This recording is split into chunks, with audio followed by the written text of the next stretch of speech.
Well, you may remember on Tuesday when the UK Prime Minister Theresa May raised the level to critical. That was believed that an attack was highly likely, indeed imminent. So since that point, the UK has been on the highest possible alert. The alert system is based on 5 bands, with critical being the highest of those. Well, now it seems that following a new assessment by the Joint Terrorism Assessment Centre, the review has led to a downgrading to the second highest level, which is severe, meaning that an attack could still be highly likely. As you might be able to see behind me, there are police investigations ongoing, but if the assessment had meant that the risk level would have had to be maintained, it would have been the longest period in UK history since the current code was introduced in 2006 that the UK was on the highest level. Let's have a listen to what Theresa May had to say just within the last hour.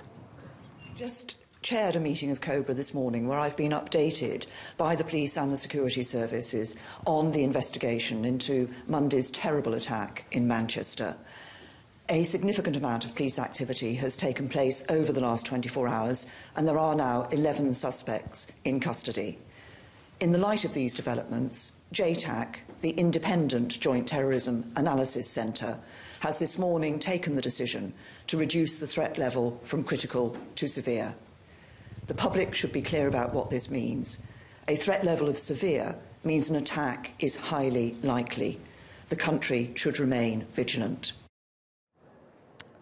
So, Ollie, Theresa May saying there that there are 11 suspects in custody. What details have you got on the ongoing investigation?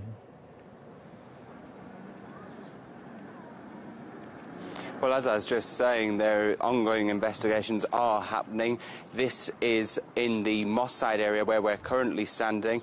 And about 2 hours ago, Manchester police said that they were evacuating parts of the streets around here. A bomb disposal van was brought into the area. That has now left, and some of the cordons have been reduced. However, there still remains an inner cordon, which is where we currently are. Residents are currently being allowed back into their houses. So far, we know that 13 people have been arrested, with 11 men still remaining in custody. And it's interesting what Theresa May is saying there about the country remaining on high alert. It seems that will continue to be the case. When she announced the new operation on Tuesday evening, as well as the rising of the terrorism threat assessment, there was also the inclusion that the military could have a presence on the street and indeed protecting key venues and events. Well, that looks set to continue, even though the terrorism threat assessment has been downgraded.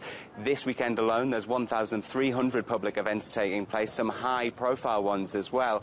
English football's major match, the biggest match of the season, you might add, is the FA Cup final between Arsenal and Chelsea, taking place in Wembley this evening. And in Manchester, there's a number of high-profile events taking place as well. Great games in the city, an athletics event that's taking place.